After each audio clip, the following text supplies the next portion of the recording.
Cumprimentamos a todos com a paz de nosso Senhor e Salvador Jesus Cristo. Estamos iniciando mais uma EBD na TV. Sou o pastor Henrique, moro atualmente em Cajamar, São Paulo. Se você deseja nos convidar para estarmos aí, entre em contato conosco. Meu telefone ainda é o mesmo, está aí, DDD 99 e o telefone 991520454. Dê aí um like, um joinha, gostei, se inscreva em nosso canal para ajudar a divulgar os vídeos. E se você deseja receber os slides que nós usamos aqui, mais também material escrito para ajudar na lição, entre em contato conosco pelo WhatsApp, que é esse telefone, e nós enviaremos para você gratuitamente, em PDF, em PowerPoint. Se você quiser fazer parte também de um grupo onde eu envio toda semana, então entre em contato por esse WhatsApp aí, e eu coloco você em um grupo para receber toda semana este material. Neste trimestre nós estamos estudando nas revistas CPAD adultos com o tema O Corpo de Cristo, Origem, Natureza e Vocação da Igreja no Mundo. Temos como comentarista o pastor José Gonçalves, que é pastor presidente ali em Água Branca, Piauí. Já estudamos na lição 1 a origem da igreja, na lição 2 imagens bíblicas da igreja, lição 3 a natureza da igreja, lição 4 a igreja e o reino de Deus, e hoje vamos estudar a lição número 5, a missão da igreja de Cristo. Nós sabemos que a principal missão da igreja é ganhar almas. A grande comissão, indica isso, Jesus repetiu isso, ensinou isso, tanto na teoria quanto na prática para os seus apóstolos, seus discípulos. Mas também temos aí a adoração a Deus, que deve ser feita em espírito e em verdade. Somente o crente consegue fazer isso, porque a adoração em espírito é espírito com letra maiúscula, em espírito, no Espírito Santo que mora em nós. Ele é que nos conduz a essa adoração. Também a igreja está aqui para praticar a comunhão, porque a igreja é formada de membros de um corpo, que é a igreja, o corpo de Cristo na terra, tendo como cabeça Jesus Cristo. Então somos todos irmãos, filhos de Deus, por uma ação sobrenatural de Deus, devemos ter os mesmos propósitos sempre que é principal a evangelização dos povos, que é o objetivo primário da igreja. Então, se pregamos e ganhamos almas, temos o que agora? O trabalho de discipulado.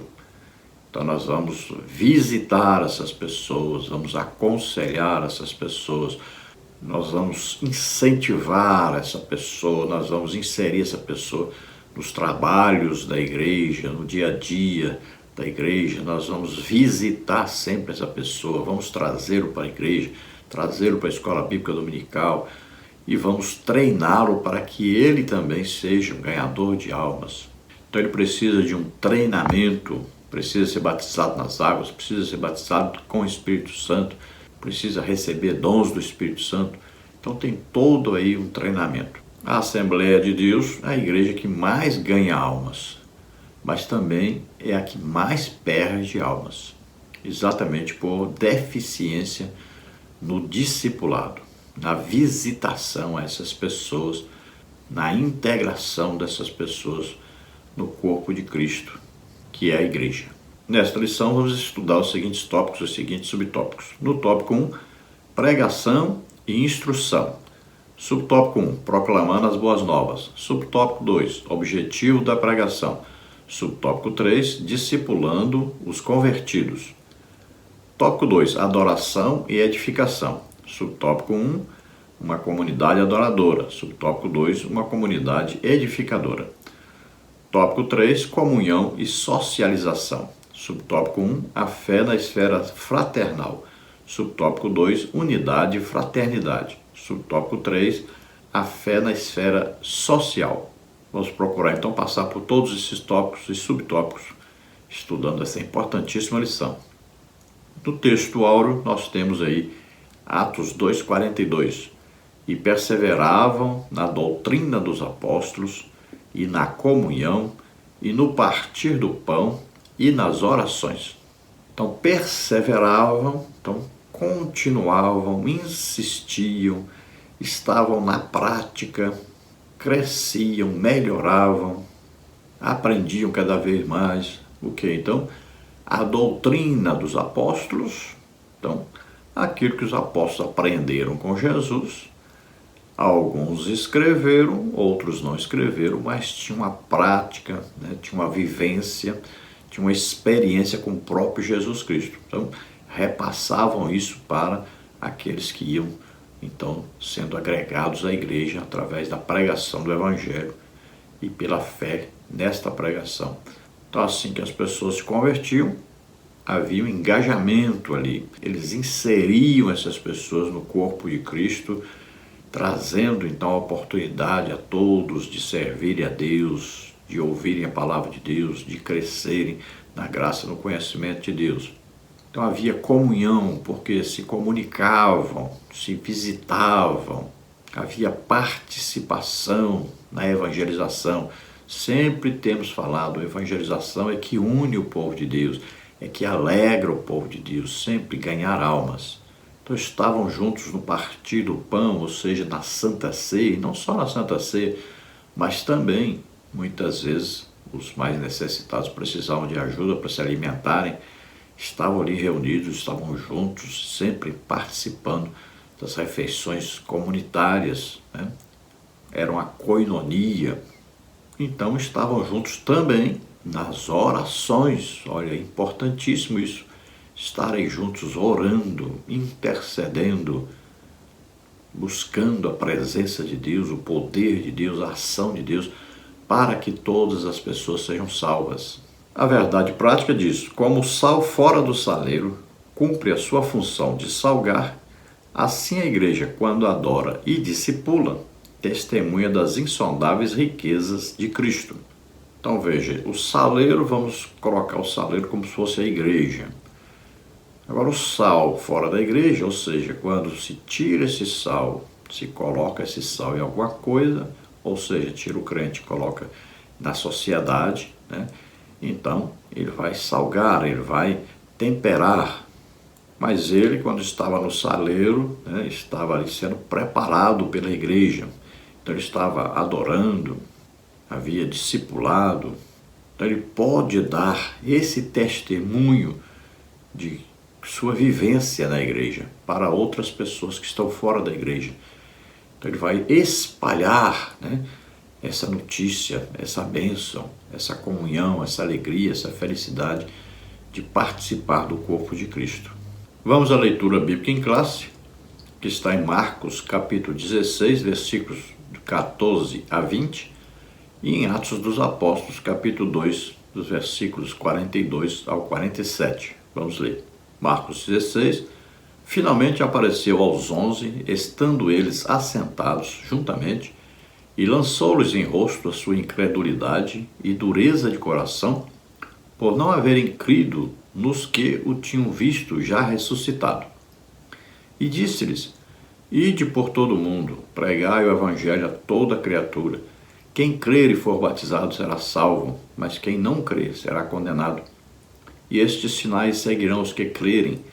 Em meu nome expulsarão demônios, falarão novas línguas, pegarão nas serpentes, e se beberem alguma coisa mortífera, não lhes fará dano algum, e imporão as mãos sobre os enfermos e os curarão. Ora, o Senhor, depois de lhes ter falado, foi recebido no céu e assentou-se à direita de Deus, e eles, tendo partido, pregaram por todas as partes, cooperando com eles o Senhor e confirmando a palavra com os sinais que se seguiram. Amém. Atos 2 agora. E perseveravam na doutrina dos apóstolos, e na comunhão, e no partir do pão, e nas orações. Em cada alma havia temor, e muitas maravilhas e sinais se faziam pelos apóstolos. Todos os que criam estavam juntos e tinham tudo em comum. Vendiam suas propriedades e fazendas e repartiam com todos, segundo cada um tinha necessidade. E perseverando unânimes todos os dias no templo, E partindo o pão em casa, comiam juntos com alegria e singeleza de coração, louvando a Deus e caindo na graça de todo o povo. E todos os dias acrescentava o Senhor à igreja aqueles que se haviam de salvar. Glória a Deus. Então vimos que Jesus, após a sua ressurreição, passou 40 dias aparecendo aos apóstolos, aos discípulos, também depois apareceu a mais de 500 irmãos, né? E vemos aí, apareceu primeiro a Maria Madalena, apareceu a Judas, seu irmão, Tiago, a Pedro, né?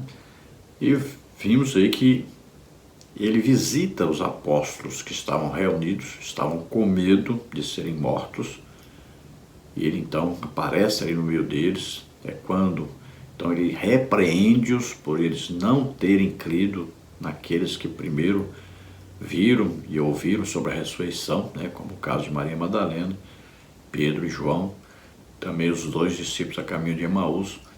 Todos eles falaram que Jesus havia ressuscitado e mesmo assim ainda duvidavam. Então Jesus os repreendeu por causa disso e nós sabemos que ele assoprou sobre eles para que eles recebessem o Espírito Santo. É o que acontece quando há uma conversão. Para receber o Espírito Santo é preciso crer que Jesus morreu na cruz e ressuscitou, como está em Romanos 10, né? Então eles agora acreditaram que Jesus havia morrido e havia ressuscitado, e eles então recebem o Espírito Santo. Então agora eles fazem parte de um corpo de Cristo que é a igreja. Igreja esta que é inaugurada, né, no seu trabalho, na sua vivência, na sua função, no dia de Pentecostes, que é 10 dias após esses 40 dias que Jesus apareceu ali a todos. Então, com 50 dias após a morte de Jesus e ressurreição, é que teve início, então, a igreja propriamente no seu trabalho de igreja, já pregando o evangelho, ganhando almas, batizando as pessoas nas águas, né, discipulando, integrando esse corpo de Cristo. Jesus, então, dá a ordem que nós chamamos grande comissão, que é ide por todo o mundo pregar o evangelho a toda a criatura. Então esta é uma ordem de Jesus para nós, que nós vamos encontrar em outros lugares da Bíblia, como Atos, né, 1:8, vamos encontrar aí no Evangelho de Lucas, no Evangelho de João, no Evangelho de Mateus, né, capítulo 28, e assim por diante. Então existe uma ordem, existe aí um desejo, né, de que a igreja desperte para transmitir Jesus, compartilhar Jesus, pregar, ensinar sobre Jesus a todos os povos, etnias, né? Todos que existem na face da terra devem ouvir a pregação do Evangelho. Todos podem e devem ser salvos. Então, evidentemente, quem ouve e crê é salvo. Quem ouve e não crê é condenado. Todos esses que creem devem receber o batismo com o Espírito Santo, devem receber o batismo nas águas. São sinais daqueles que realmente creram no Evangelho, alguns sinais que Jesus indicou. Então, entre esses sinais estão aí: expulsarão demônios, falarão novas línguas, ou seja, serão batizados com o Espírito Santo, pegarão em serpentes, se beberem alguma coisa mortífera não lhes causará dano algum, imporão as mãos sobre os enfermos e serão curados. Então veja que isso são sinais normais para aqueles que creem realmente na pregação do Evangelho, que creem realmente em Jesus Cristo como Salvador e creem que Ele ressuscitou, que está vivo. Estes sinais são para todos os crentes, todos os salvos. Então o batismo com o Espírito Santo é para todos os salvos. Então esses que iam aceitando, iam sendo integrados à igreja, bem recebidos, visitados, aconselhados, ensinados, discipulados. E perseveravam então, juntos ali, se alimentavam juntos, trabalhavam para o Senhor juntos, ouviam a palavra de Deus, os ensinos, as pregações juntos, participavam das orações juntos. Todos temiam a Deus, adoravam a Deus, louvavam a Deus. E como resultado dessa união, né, a fé de cada uma crescia e muitos sinais, prodígios, maravilhas aconteciam ali, milagres de toda sorte aconteciam através, principalmente então, dos apóstolos e depois através dos discípulos, de todos aqueles que iam se convertendo. Vemos isso claramente através de Estevão, né, de Filipe, depois o destaque grande para o apóstolo Paulo. E nós vemos aí que sempre Jesus confirmava a pregação do Evangelho com sinais, prodígios e maravilhas. Eles saíram pregando e Deus confirmava tudo com sinais, prodígios e maravilhas. A comunhão, o amor entre eles era tanto que chegavam até a vender propriedades para ajudar aqueles que estavam passando necessidade, como é o caso de Barnabé. Eles começaram congregando no templo em Jerusalém, no meio de todos os judeus, como eles eram, e faziam a Santa Ceia nas casas, né? Escolhiam as casas dos irmãos e ali iam fazendo a Santa Ceia, se reunindo para se alimentarem, adorarem a Deus, louvarem a Deus, ouvirem a pregação do Evangelho, o ensino da Palavra de Deus. E veja que as pessoas viam essa união, essa comunhão, esse amor e também se alegravam e queriam participar e se convertiam. A introdução da lição diz: nesta lição vamos estudar a missão da Igreja de Cristo. Veremos que a Igreja é chamada para proclamar a poderosa mensagem da cruz. Assim ela cumpre a sua vocação de eleita quando participa da grande comissão deixada pelo seu fundador, Jesus Cristo, Mateus 28:19. Como consequência dessa realidade, veremos que a Igreja é uma comunidade adoradora, de comunhão e, finalmente, é uma comunidade que exerce um grande papel no presente século. Portanto, a Igreja de Cristo exerce uma grande missão neste mundo. É evidente que o mundo não enxerga, não vê, não reconhece o papel da Igreja no mundo, mas a Igreja influencia o mundo todo.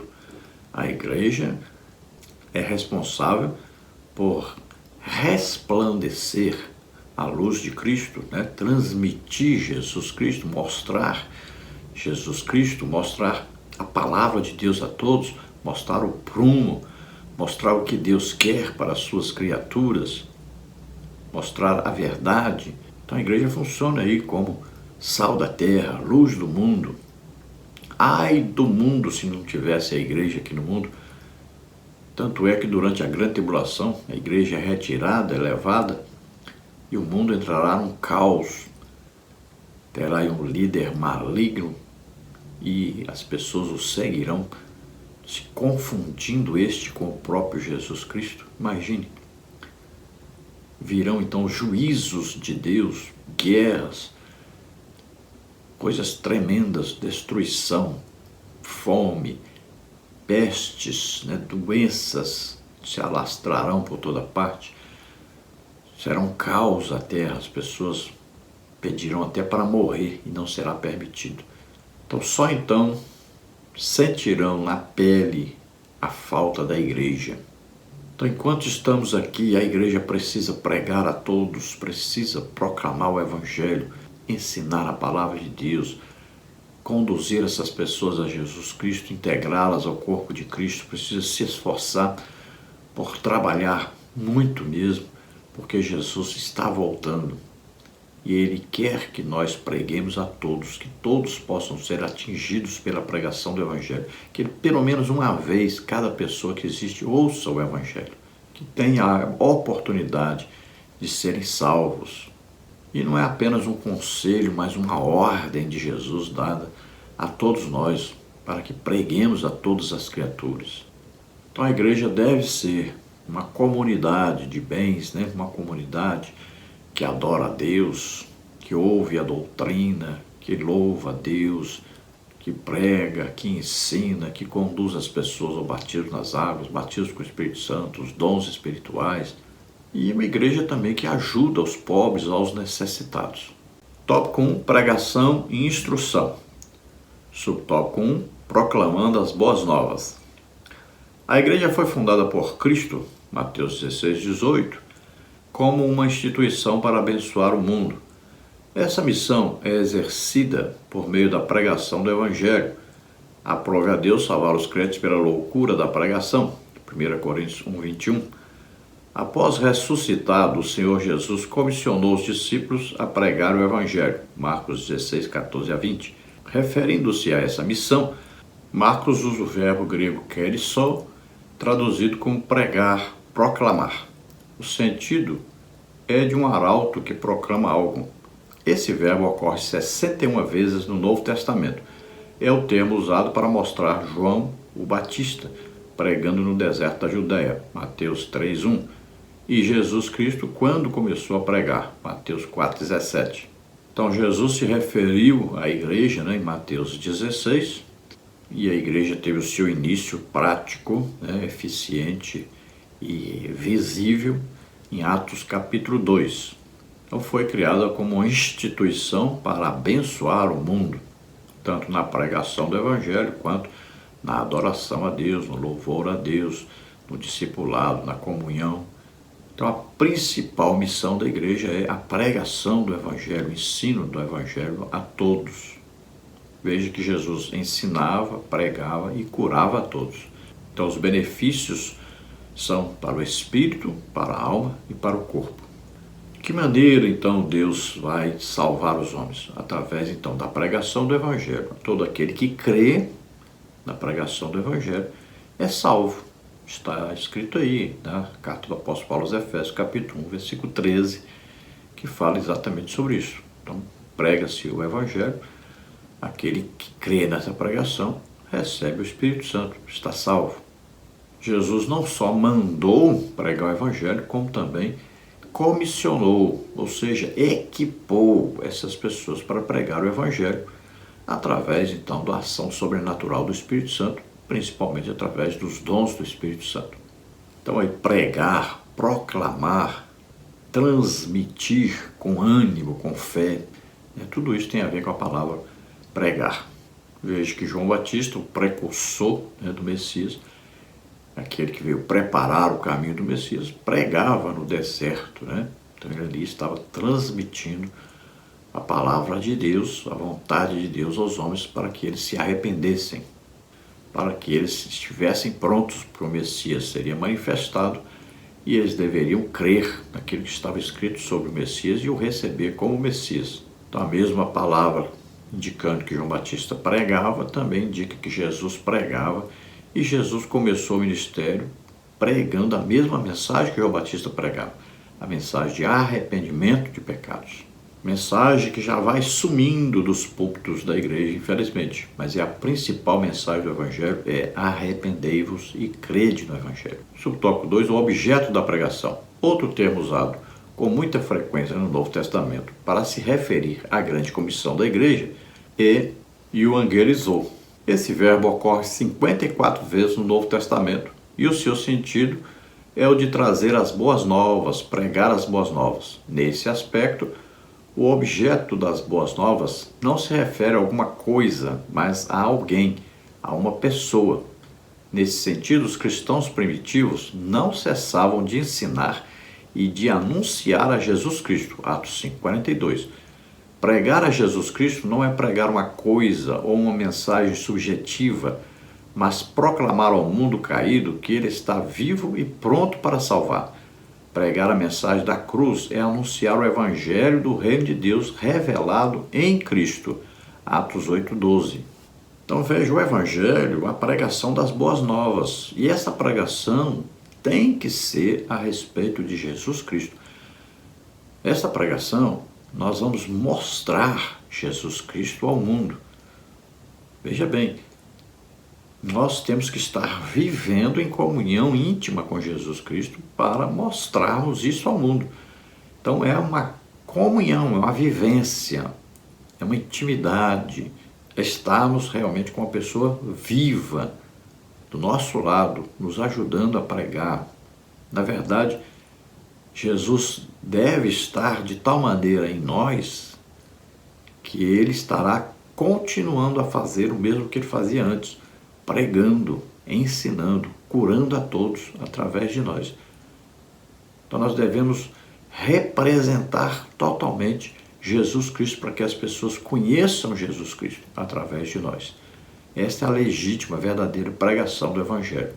Então o Evangelho é compartilhar a boa notícia de que Jesus morreu, mas ele ressuscitou, ele está vivo, está presente entre nós. No subtópico 3 agora, discipulando os convertidos.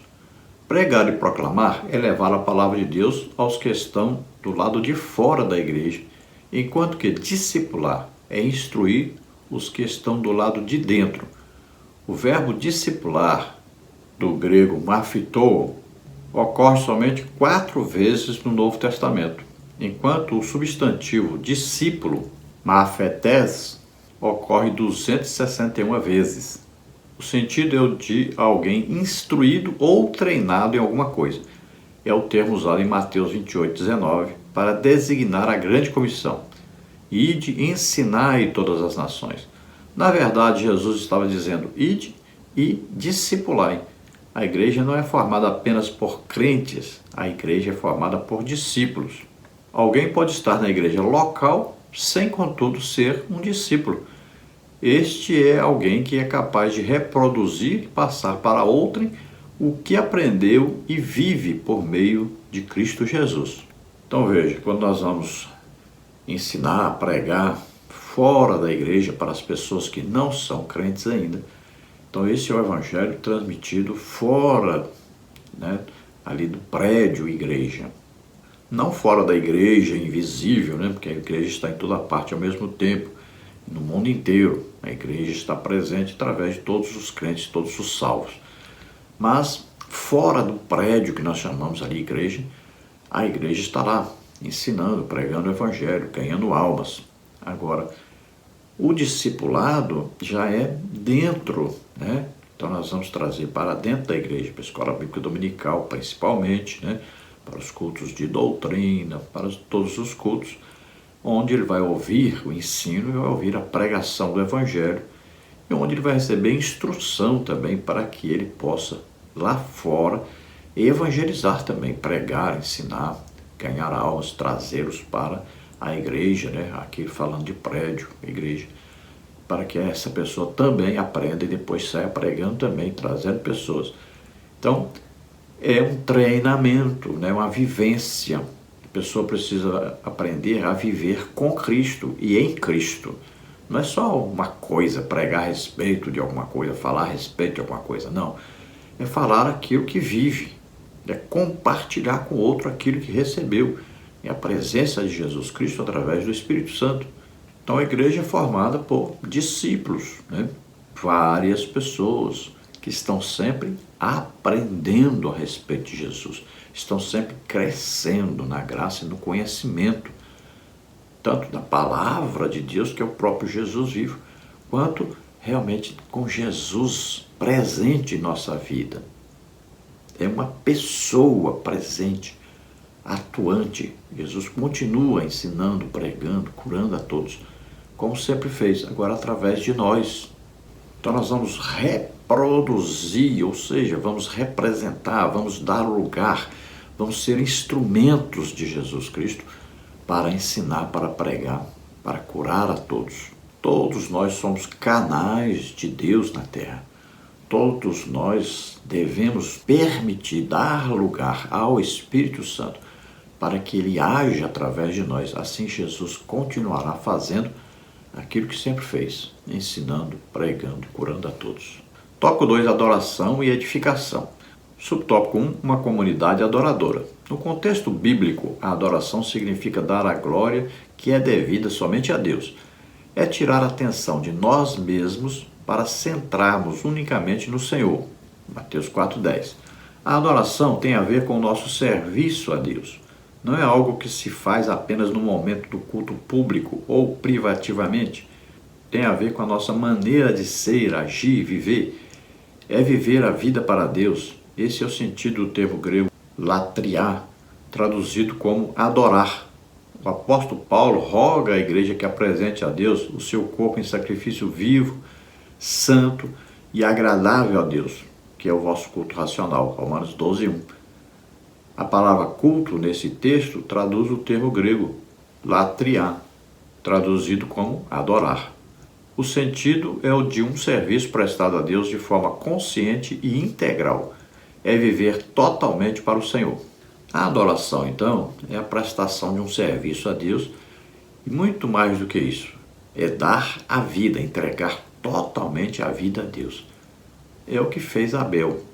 Ele queria dar totalmente a sua vida a Deus. Então, para ele não se matar para se oferecer a Deus, ele coloca um animal no lugar dele. Esta é a adoração verdadeira. Essa é a adoração que agrada a Deus. É uma vida entregue no altar. Então a pessoa deve se entregar totalmente. E a adoração, nós não adoramos a Deus pelo que Ele faz. Porque falar dos feitos de Deus está dentro do louvor. A adoração, nós adoramos a Deus pelo que Ele é diferente do louvor. Nós louvamos a Deus pelo que Ele faz. Veja lá, Miriam louvou a Deus porque abriu o mar vermelho. Então isso é um louvor. A adoração já é prestar um serviço, é se entregar totalmente a Deus, reconhecendo que Deus é, por exemplo, todo poderoso, que Deus está presente em toda parte, que Deus conhece todas as coisas, que Deus é amor, misericórdia. Então é um reconhecimento daquilo que Deus é. Por isso que no louvor, muitas vezes as pessoas pulam, dançam, batem palmas, tem a participação de instrumentos e tudo. Na adoração não, na adoração não precisa nada disso. Você ali fechou o olho e entrou em comunhão íntima com Deus.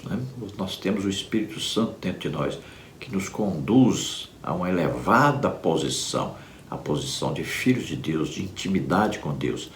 Então ali nós vamos adorar a Deus, nós não precisamos de participação de ninguém para adorarmos a Deus. Na adoração nós não batemos palma, nós não dançamos, nós não pulamos, nós não precisamos de música nem de instrumentos, nada disso. É uma íntima comunhão com Deus. E só pode adorar a Deus quem é nascido de novo, porque a adoração é em espírito e em verdade. E esse espírito é Espírito Santo. E essa verdade é palavra de Deus, que é o próprio Jesus Cristo. Então estamos com Jesus Cristo através do Espírito Santo que mora em nós. Assim nós podemos adorar a Deus. Então veja que Romanos 12, o apóstolo Paulo diz que nós devemos então entregar o nosso corpo, a nossa vida em sacrifício vivo a Deus. Nós estamos nos entregando, nos colocando à disposição. Ou seja, dizendo, eis-me aqui, envia-me a mim, usa-me da maneira que o Senhor quiser, me manda para onde o Senhor quiser. Isso é uma prestação de um culto a Deus, uma adoração a Deus. Então esse é um sacrifício vivo, santo e agradável a Deus. Entregarmos nossa vida, nosso ser, nosso corpo, entregarmos integralmente a Deus. Tópico 2, uma comunidade edificadora. A igreja é uma comunidade proclamadora, adoradora e edificadora. A palavra grega, eikodome, traduzida como edificar, é usada no seu sentido literal de construir um edifício e, metaforicamente, no sentido de crescimento espiritual. No primeiro sentido, é usada por Jesus em referência à casa edificada sobre a rocha, Mateus 7,24. E no segundo sentido, em Efésios 4,12. Nessa última referência, o apóstolo Paulo diz que Deus pôs na igreja os apóstolos, os profetas, os evangelistas, os pastores e mestres para a edificação do corpo de Cristo.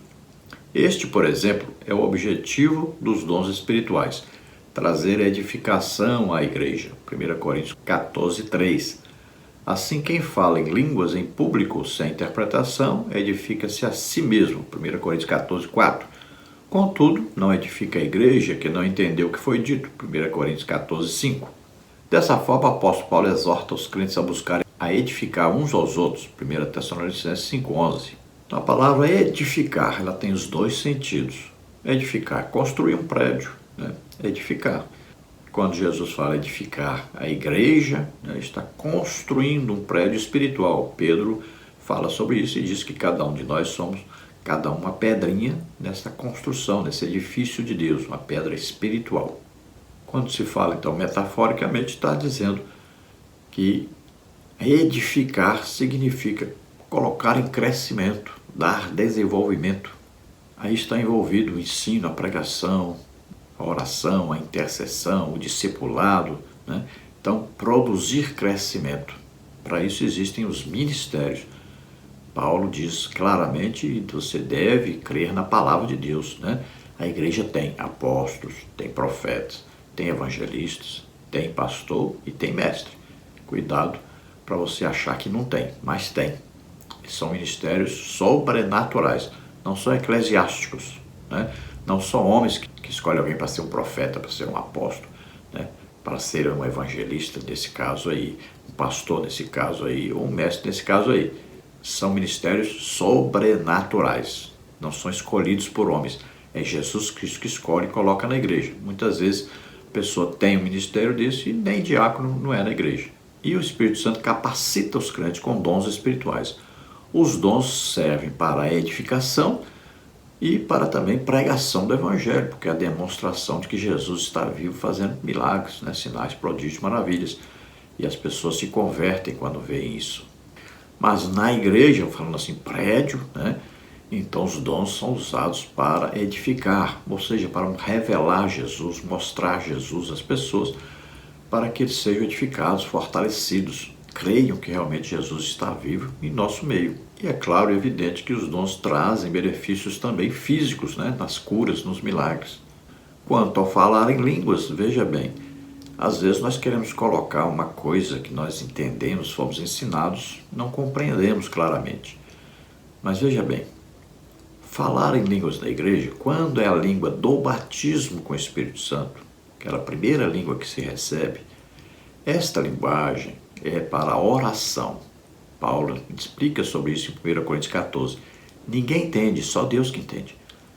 Então existem momentos na hora do culto que as pessoas falam em línguas. Não tem problema ninguém entender. Nessa hora a pessoa está cheia do Espírito Santo, alegre, feliz, fala em línguas. São aqueles momentos que acontecem durante um culto, é normal. Agora, quando se recebe dom de variedade de línguas, então aí a pessoa fala em língua para um motivo, para a edificação das pessoas. Aí pode ser, por exemplo, para trazer uma mensagem. A pessoa fala em línguas, só uma pessoa entende o que ele está falando, trouxe uma mensagem. Às vezes a pessoa fala em língua para que um estrangeiro entenda na sua própria língua de origem. Às vezes a pessoa fala uma mensagem em línguas para que haja interpretação, outra pessoa entende claramente, transmite à igreja, ou ele mesmo fala em línguas e ele mesmo recebe interpretação e transmite à igreja. Ainda existe a linguagem de oração, de intercessão, como está em Romanos 8. Então veja, são vários tipos de línguas quando a pessoa recebe o dom de variedade de línguas. Essas línguas devem e podem ser faladas na igreja para que haja edificação do corpo de Cristo. Mesmo porque está escrito pelo apóstolo Paulo, quando vos reunis, cada um de vós tem o quê? Salmo, doutrina, revelação, línguas e interpretação de línguas. E Paulo diz, não proibais falar em línguas. Então deve-se tomar muito cuidado com isso, porque às vezes a pessoa pensa que é proibido falar em língua na igreja. E como cada dia mais a igreja vai estudando teologia, principalmente com professores calvinistas que não creem nos dons, na atualidade dos dons, e nem creem que a pessoa recebe batismo com o Espírito Santo e fala em línguas hoje, aí então a igreja cada dia mais está diminuindo a presença do Espírito Santo, a presença de Jesus Cristo. Cada dia as manifestações dos dons do Espírito Santo vão desaparecendo da igreja. E se não tomarmos cuidado, vamos ser transformados numa igreja fria, sem a presença do Espírito Santo, sem a presença de Jesus Cristo, apenas uma tradição religiosa. É o que aconteceu na Europa, por exemplo, e as igrejas foram sendo fechadas hoje. No lugar onde tinha igreja tem boate, tem clube, tem fábrica, tem de tudo, menos igreja. Fecharam quase todas. Muitas delas hoje também são igrejas dedicadas a Satanás. Tópico 3, comunhão e socialização. Subtópico 1, a fé na esfera fraternal. Um dos pilares da igreja primitiva estava na comunhão, Atos 2:42. A palavra grega koinonia, traduzida aqui como comunhão, ocorre 19 vezes no Novo Testamento e o seu sentido é literalmente de parceria, participação e comunhão espiritual. Se somos cristãos e andarmos na luz do Evangelho, devemos viver em comunhão. 1 de João 1,7. Onde não há comunhão entre os crentes, também não há igreja solidamente edificada. Não há, portanto, igreja onde seus membros vivem isolados e não mantêm comunhão uns com os outros. Então veja que uma das grandes forças, um dos grandes mistérios que existem, por que a igreja crescia tanto em Atos dos Apóstolos no seu início, está exatamente nisso. A união entre os irmãos. Então havia muita alegria, porque, veja bem, sempre eu ensino, falo sobre isso, porque todos estavam envolvidos na evangelização. Todos estavam envolvidos na comunhão, estavam todos juntos orando, evangelizando, ceando, ouvindo a palavra de Deus. Então estavam juntos em tudo, participavam de tudo juntos, com alegria, com felicidade, com prazer. Essa palavra aí, comunhão, indica isso, parceria, participação de todos, comunhão espiritual. Então os membros da igreja não podem ficar longe do corpo, né? Os membros estão todos presentes no corpo. Pode ver aí, se você olhar o membro, a perna, o braço, tudo, estão unidos ao corpo. Não pode tirar um pedaço, botar longe, já não faz parte do corpo. Então todos estão juntos, participam juntos, né? Então aí estão reunidos no trabalho missionário, no trabalho de evangelização, mas também estão juntos, louvando a Deus, adorando a Deus, em oração. Subtópico 2, unidade e fraternidade. A igreja do Novo Testamento se expressa por meio da unidade e fraternidade entre seus membros. 1 de João 1,3. Jesus orou pela união fraterna de seus discípulos, João 17,21. Um dos grandes males da igreja odierna está justamente na quebra da comunhão cristã, o que tem provocado grande fragmentação no corpo de Cristo. Devemos, portanto, nos esforçar por manter a comunhão cristã em nossas igrejas locais. Hebreus 13,16. Onde não há comunhão entre os crentes, também não há igreja solidamente edificada. Não há, portanto, igreja onde seus membros vivem isolados e não mantêm comunhão uns com os outros. Então, Jesus disse que as pessoas vão ver a comunhão, vão ver a alegria, a felicidade, vão ver que vocês são unidos e vão desejar fazer parte da igreja. Então, a igreja precisa ser esse corpo de Jesus Cristo, essa reunião de membros unidos todos com o mesmo objetivo de salvação das almas. Isso, então, vai fazer com que a igreja seja reconhecida pelas pessoas que não são da igreja. Eles vão ver essa alegria, essa união, essa paz, essa felicidade, esse produzir, né, para todas as áreas do ser humano. A igreja está ali presente, tanto na área espiritual como emocional, quanto também na área de curas e milagres, porque as pessoas são beneficiadas fisicamente também. Por isso mesmo existem os ministérios, cada um tem a sua função e cada um está na igreja para produzir essa união, produzir esta reunião, essa intimidade, essa felicidade, esse compartilhar de Jesus com todos. Então não pode haver igreja, não vai ter resultado a igreja que vive em desunião com seus membros isolados uns dos outros, com grupos formados, né? Cada grupo, vamos dizer assim, puxando sardinha para o seu lado, né? Cada grupo querendo que seja de um jeito a igreja, cada um fazendo o seu grupinho lá separado e ficam ainda criticando os outros grupos, né? Isso causa divisão no corpo de Cristo, separação, não pode haver isso. Subtópico 3, a fé na esfera social. A fé cristã também precisa ser expressa na esfera pública. Ela tem o seu lado social. Se por um lado o substantivo grego koinonia significa comunhão, por outro lado o verbo grego koinoneo possui também o sentido de ajuda contributiva e partilha. O verbo grego koinoneo possui também o sentido de ajuda contributiva e partilha. É usado por Paulo com esse sentido em Romanos 12:13. O sentido desse texto é o de socorrer os mais pobres em suas necessidades. O apóstolo Paulo elogiou os filipenses por serem conscientes da dimensão social do Evangelho. Filipenses 4,15. Não se trata apenas de matar a fome dos pobres, deixando-os vazios de Deus. É o exercício da fé cristã na sua integralidade. A igreja, portanto, não pode exercer sua fé de maneira bíblica, esquecendo dos mais carentes ou mais pobres. Jesus ressaltou este fato, Mateus 25, 35, 36, que modelo de igreja somos quando poucos têm muito e muitos têm tão pouco. O apóstolo exorta a igreja para atentar para esse fato, Tiago 2, 15 e 16. Então veja que a igreja também precisa estar envolvida na ajuda aos pobres e necessitados. É um dever da igreja. Às vezes a pessoa está desempregado, né, e já não recebe mais aquela ajuda e precisa de ajuda para se alimentar. Sua família precisa se alimentar. Às vezes a pessoa não tem como comprar uma roupa, né? Muitas pessoas sabem criticar as pessoas pelas roupas que vestem, mas não sabem dar uma roupa para aquela pessoa que precisa. Então precisamos praticar. Às vezes a pessoa está doente, né? Estamos lá, oramos, a pessoa não foi curada, então a pessoa precisa ser visitada, ajudada, às vezes na compra de um remédio, né? Uma consulta médica. Então precisamos trabalhar em todas as áreas do ser humano, que envolve aí o espírito, a alma e o corpo.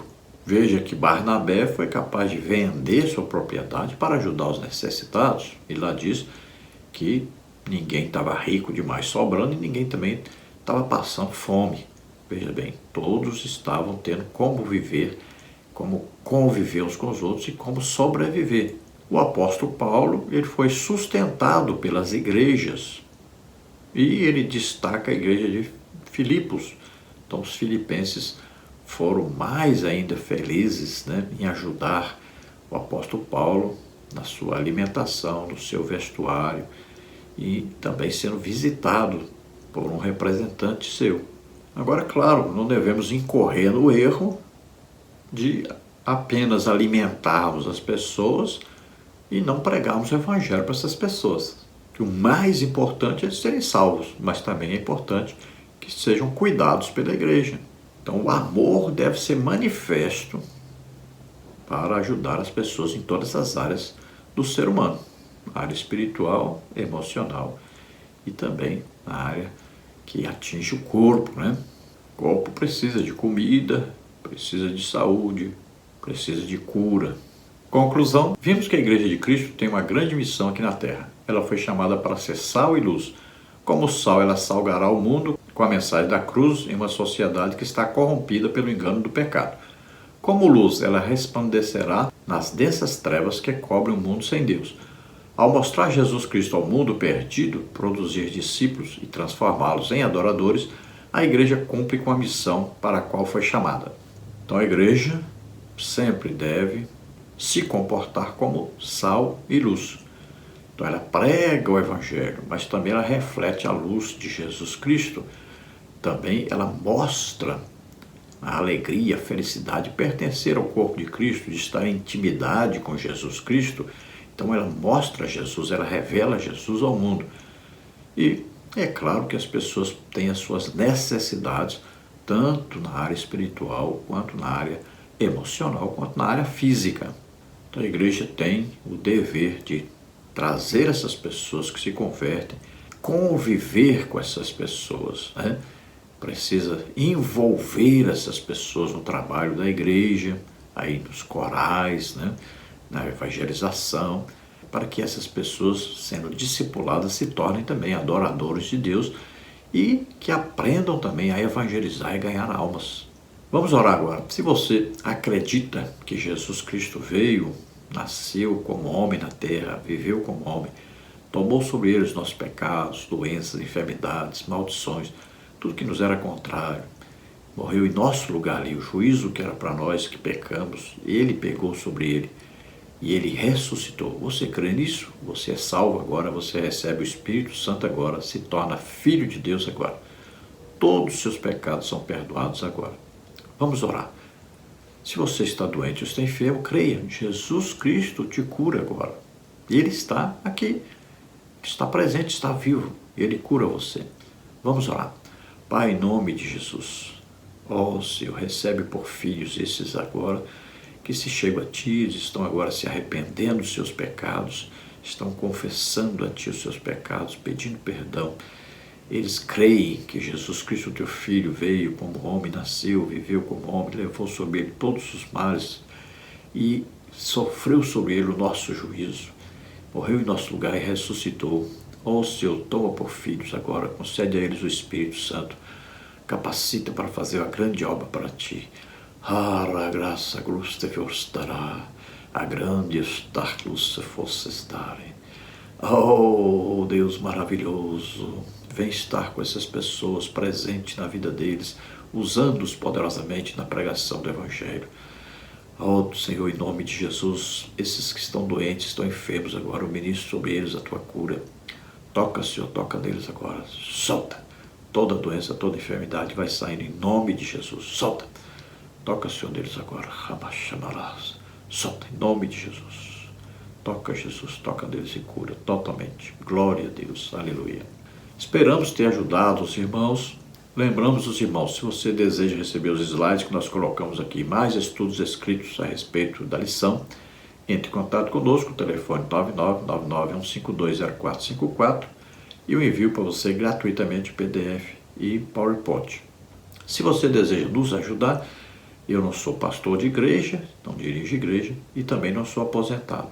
Então eu preciso da sua ajuda para sobreviver. Seja canal de Deus, nos ajude. Aqui estão as contas da Caixa Econômica, aqui do Bradesco e aqui o nome da minha esposa, Banco Brasil. Edna Maria Cruz Silva, está aí o Pix. E aqui o meu Pix, que é meu CPF, 331-957-81620. E temos aí também o QR Code, que você pode copiar aí e enviar qualquer quantia para nos ajudar. Deus abençoe a todos, a paz do Senhor, esperamos ter ajudado os irmãos.